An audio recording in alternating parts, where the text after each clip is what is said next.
pokračovať. Čo sa teda ide diať?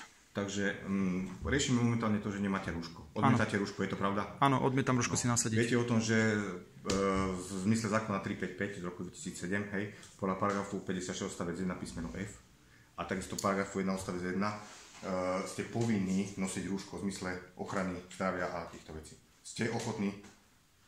Ja vás vyzývam na to, aby ste si rúško nasadili. Nie, nenasadím si rúško, pretože dané zákony a paragrafy pokladám za nulitné a právne neprávne. Viete, prvého priestupku v zmysle tohto zákona?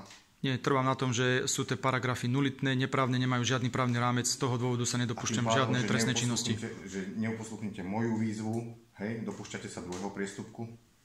Vašu výzvu som není oprávnený posluchnúť. Nakoľko? Nie. Tak ja vás teda vyzývam, aby ste v tom prípade opustili priestor tohto útvaru, choďte sa prezliec, choďte a opustite priestor. Dobre?